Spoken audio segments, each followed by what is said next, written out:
ይገደል ከተባለ መጀመሪያ እነሱ መገደል አለባቸው ማለት ነው። ትልቅ ወንጀል ስለሆነ ማለት ነው። ደብል ወንጀል በዓለም ላይ የሃይማኖት አባቶች ሰርቶ ማግ እኛ ልጅ ያሬድ በህግ ይጠየቅ እያለ ነው። እናንተ ደግሞ ይገደል የምትሉ ከሆነ መገደል ያለበት የሰው ህይወት ከዚህ ምድር ላይ ያጠፋ ነው። እዛ ሌላውን ተይና ወንጀሉ በዚህ ደረጃ ነው ያለው ማለት ነው። በሃይማኖት መሪዎች ብሬ እትወፍ አሁን እኮ ይገደል ከተባለ መሳሪያ ይዞ እኮ ፋኖ የሚባርክ የእምነት አባት ነው ያለው። ቀዳሽ ተኳሽ ብዙ ነው እኮ ይንጠይቅ በዚህ እምነት እንቃወም ካልን እኮ ብዙ ነገር አለ ተወርቶ ማያልቅ የሚያሳፍሩ ነገሮች ገባ። እነሱንም አንድ ላይ ሰብሰብ አድርገን ብንናገር ጥሩ ነው።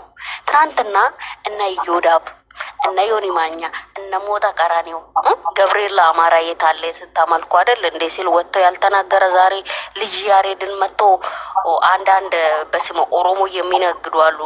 እነሱን ተጠግቶ እነሱ ሊያወሩ ነው ወይስ ምንድነው ያልገባኝ ነገር?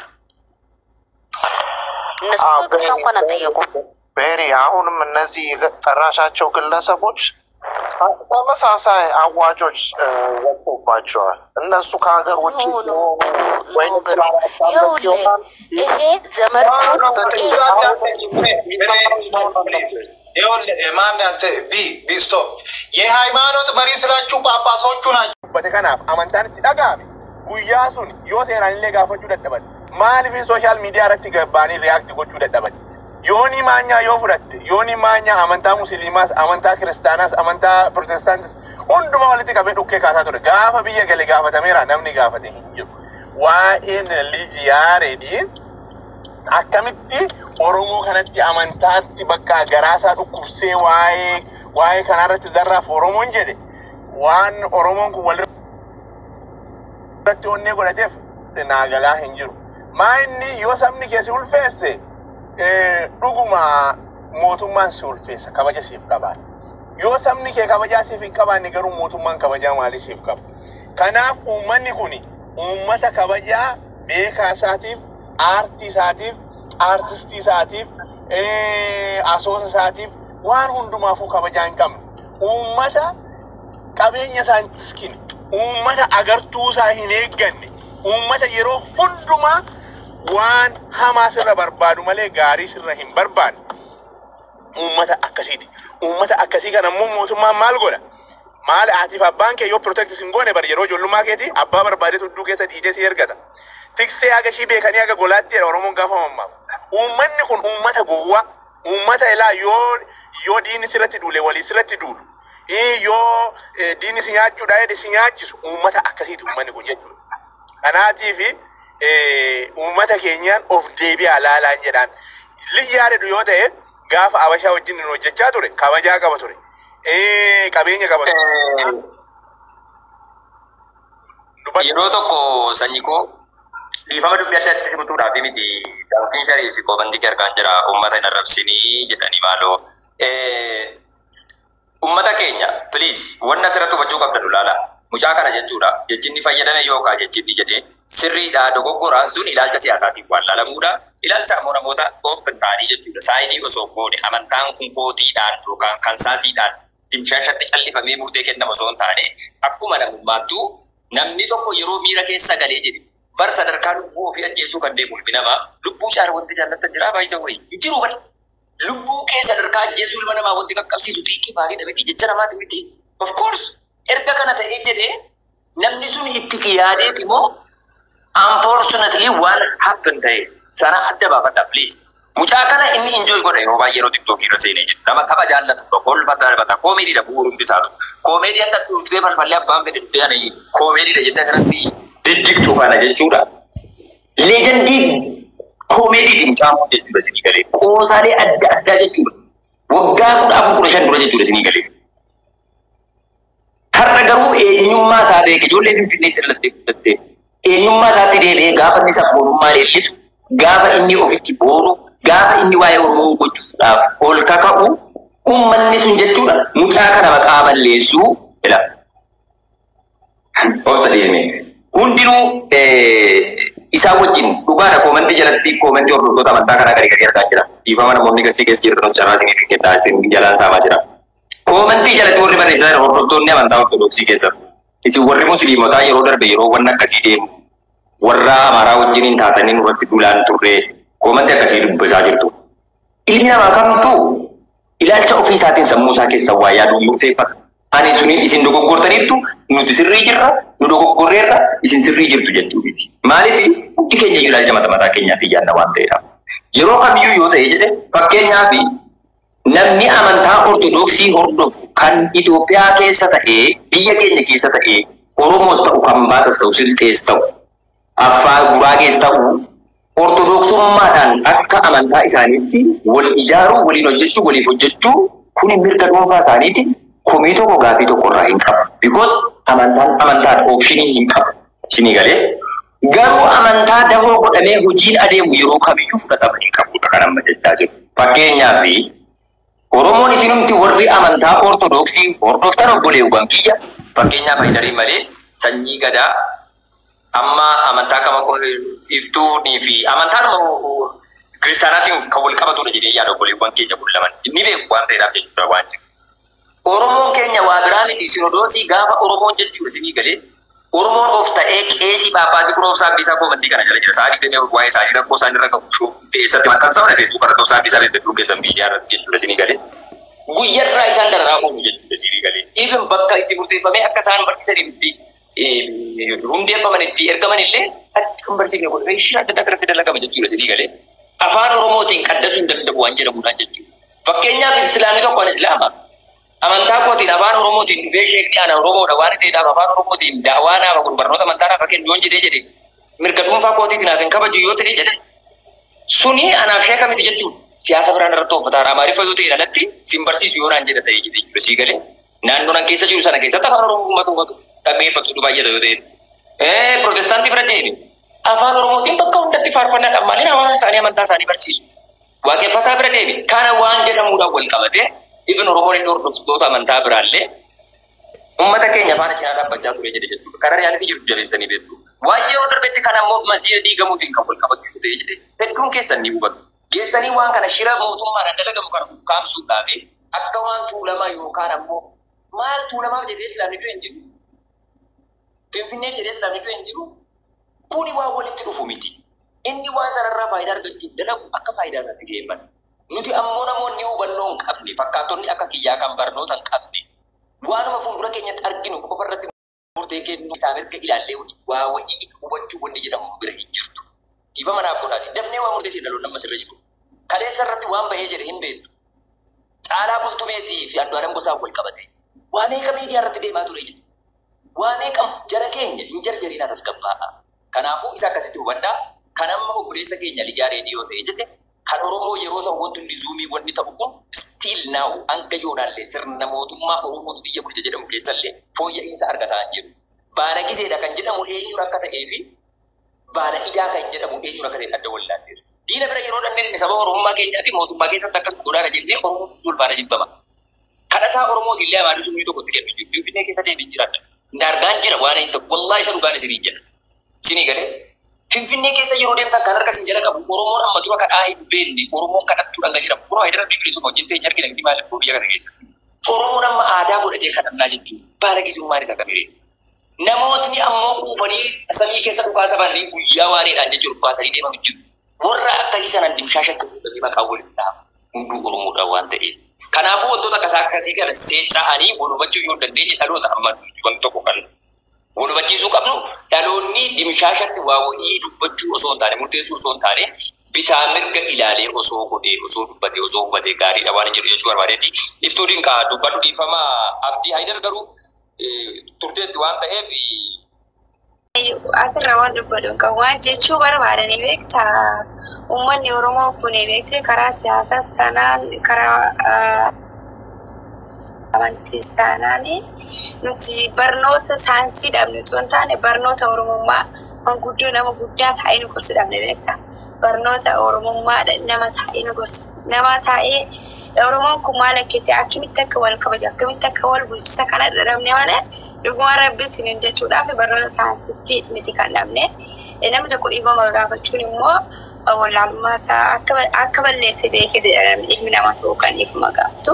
Dhiifamni immoo rabbiin namaa dhiisa nama isaa walqixa uumame dhiisaati. Kanaafuu rakkoon keenya barnoota Oromummaa dhabne kan nu rakkisaa nama guddaa tokko yaa Oromoo akkasii akkas jedhe kan nama nu gorsu dhabne. Kanadha beekta kan walirratti duuluuf. Dhugaa mee isin nu deebi'aa meeshaa waan guddooti nu fida. Ani kiraman jira dubbachaa ture waan ta'eefidha. Laali neetworkiis qaqqabaa jira. Sanyii kadhamee gaafii kanan si gaafadha. Yeroo baay'ee keessatti Oromoon keenya yeroo ammaa keessatti Haydar Ajabu. Haydar Abdii Bilisummaa Kabajamu. jarjaraan jirtu miti baay'ee ta'u. Abshir habibi khiyama. Caalaa inuu gashiyo. Ayyee. Caalaa inuu gashiyo kan argatu. Ayyee yoo jarjaraan jiraanne gaafii kanan sanyiidhaaf deebisee jedha. Iftoominaan nuti kun miidiyaa irratti keessattuu jechuudha. Obbo Injiinar Tamkiin Shariif bagana gaannuftanii uummata keenya biratti aadaa iftoomina jedhamuu fi aadaa bakka bu'uudhaan adeemuu jedhamu irratti yoom laata dhaloonni kun dammaqinsa kan qabaatu waan jedhamu qaba akka nama dhuunfaa tokkotti. Innis maali yoo jettanii jettan fakkeenyaaf rakkooleen akkanaa kun yeroo nurra dhufee jiru. Fakkeenyaaf kunoo kan yoonii maanyaas kan bootaas Daani'eel Kibra namicha diyaaqoonii maa eenyu maqaan isaa kan nama arrabsettan suni maqaan isaa. Maqaan Zamarkuun Baqqalee laala. Oromoodhaan ilaali. Fakkeenyaaf hordoftoota amantaa Ortodoksii obboleewwan kiyya miira keessaa ba'aati waan kana sammuu banaadhaan dhaggeeffadhaa please.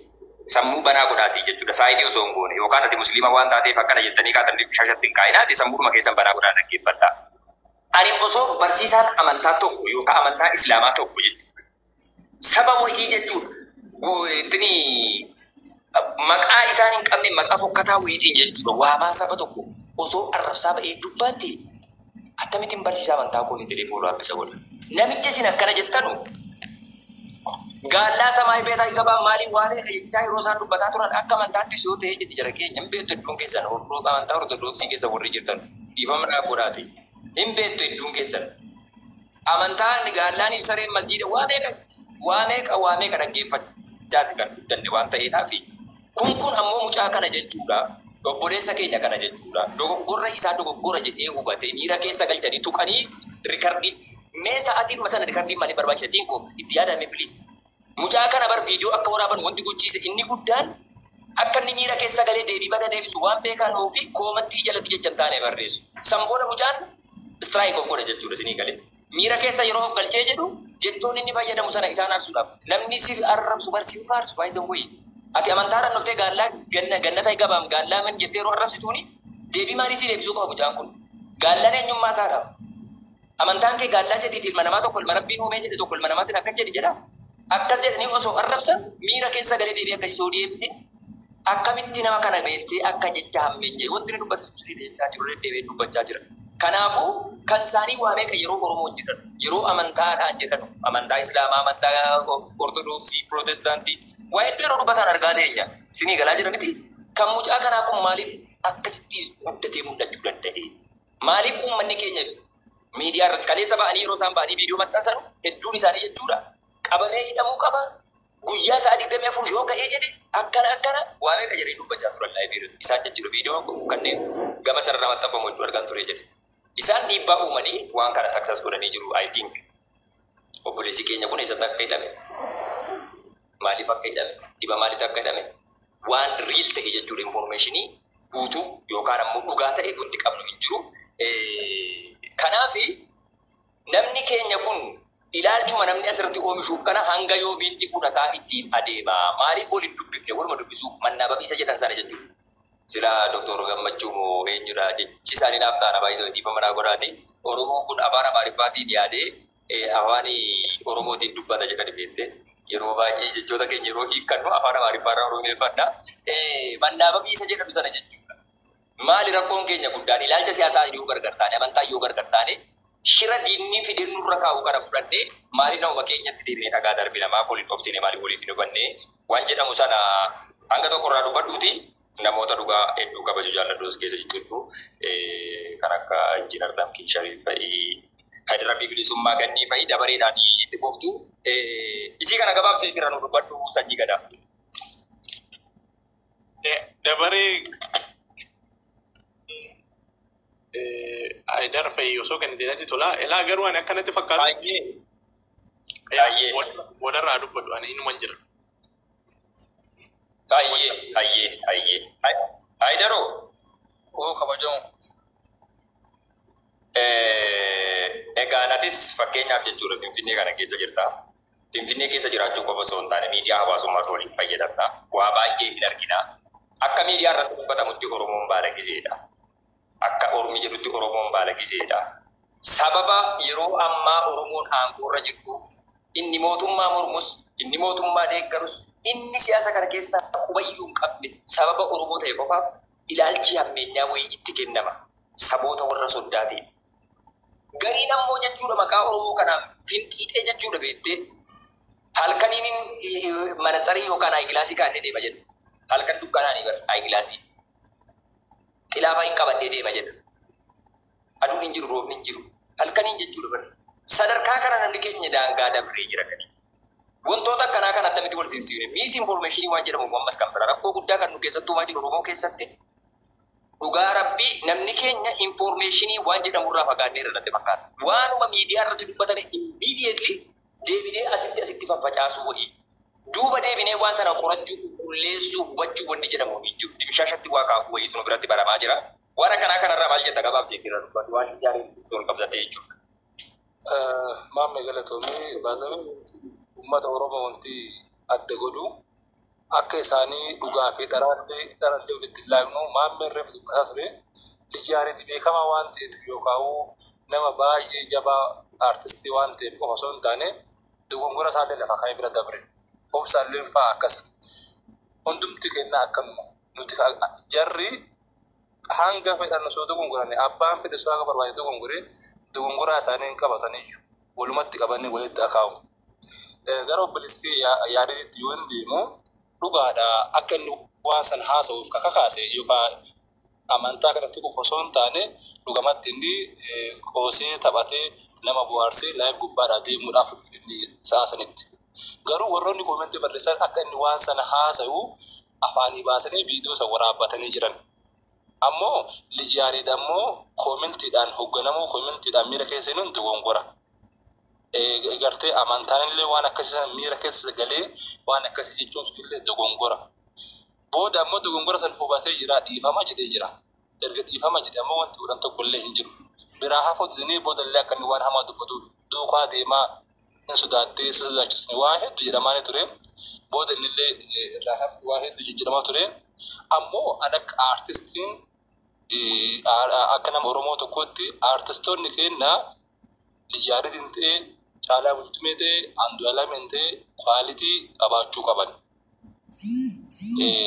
Akka nuti isaan duukaa buunuuf deebii ajaa'ibaa thank you. Dhukkubbii kiyya akka nuti isaan duukaa buunuuf akka nuti gartee isaan jaallannuuf akka isaan yoo isaan rakkatan qarqaarru akka isaan yoo rakkoo irra gahe isaan cina dhaabbannuuf kwaalitii haala adeemsa isaan fakkaatu deemuu qabu. Kanaafuu Lijiyaariitii diina keenya ta'uudhaaf jecha gartee laayif gubbaa bahee miira keessanii waan barbaade haasa'u osoo hin taane haasaa isa fakkaatu haasaa yeroo isaa eeggate haasaa nu fakkaatu haasaa nama Oromoo fakkaatu haasa'u sirra jiraata. Aartistoonni keenya deemanii yoo dhuguu barbaadan manatti haa dhugan akka barbaadan haa ta'an. Garuu ammoo halkan guutuu ganama barii yeroo masjida Allahu Akbar jedhanii xaarmusii gurataa yeroo hunda deemu waa hedduutu jira. Kuni isaan hin fakkaatu nullee hin fakkaatu.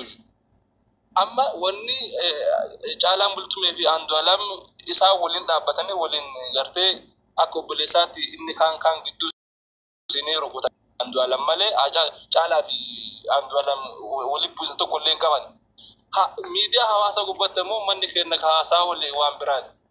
Andu'aalam kan jiru waan biraati. Caalaan Bultumee kan jiru waan biraati. Warri miidiyaa hawaasaa illee as dhufee uummata burjaajessa. Uummannis likkii jiru warri sooshaal miidiyaa fayyadamu ana dabalatee. Uummanni illee sirraa'uu qaba. Aartistoonni kennallee kwaalitii ofii eeggatanii bakka dhaqan bakka bulan waan jedhan waan godhan kana eeguutu isarra jiraata. Yoo kana ta'e akka hawaasaatti immoo cira jirra hin jaallanna hin kabajne. Kanaan ta'uu taanaan lijaaree dhiifama gaafatee jira nullee dhiifama sarrabbillee dhiifama godhaa fi Iyyasuusillee dhiifama ta'ana baay'isawee dhiifama san gaafatee jira. Waan kana immoo akka sabaatti waa inni dhiifama gaafate kana isaan duuba deemaa jiran nullee duuba deemnee hidhaarraa isa baasnee akka ilma Oromoo tokkotti kabajnee dogongora sanitti akka hin deebineef gorsinee deemuu qabna.